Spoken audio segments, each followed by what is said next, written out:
Right, I'm going to look at number 317, merit level according to New Lake. Find the gradient of the following, that thing there, at a given point. So the point is when x is 2, y is 2, and that obviously is implicitly uh, uh, given. It's not y equals, it's reasonably dynamic there.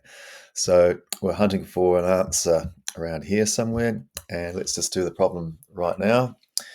Okay, so looking at this here, very quickly, I'm going to sort of suggest if we said, let this here be u, and this expression here be v, in terms of how we do it. So we're going to say, u equals x, v equals y, u dash is 1, v dash is y dash. So differentiate y with respect to x would give you that expression there. Now the 1 is not a square, that's a dash. So let's put that on a slight angle.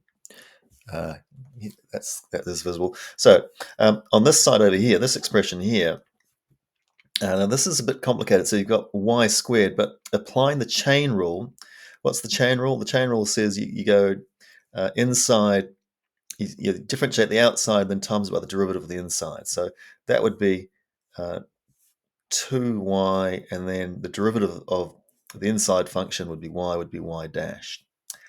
Okay, fiddly, but let's persevere. So this product rule thing we did here, diagonals, so it's going to be x, y dash plus y.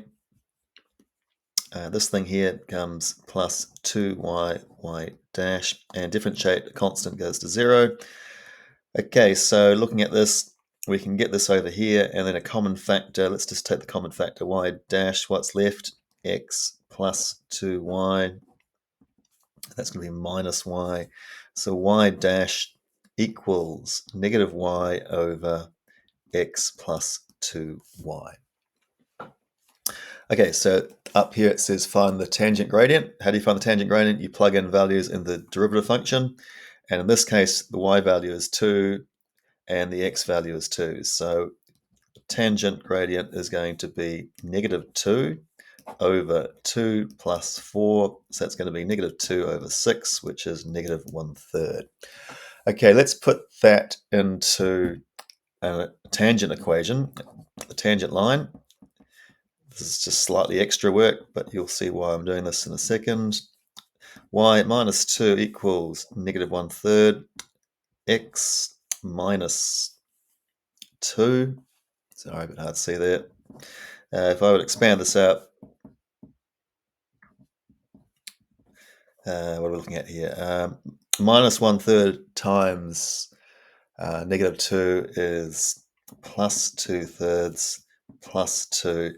So we get this expression minus x over 3 plus 8 over 3. If 2 can be written as 6 over 3, 2/3 and 6/3 gives you 8 over 3.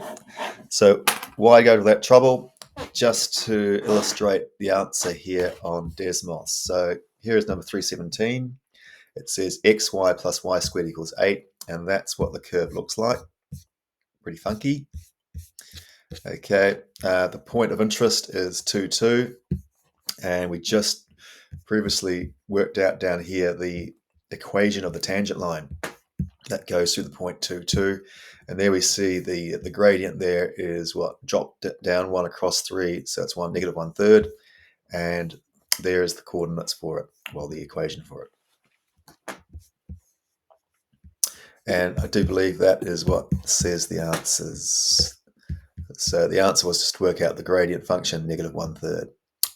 Sorry, the tangent gradient, which is negative 1/3.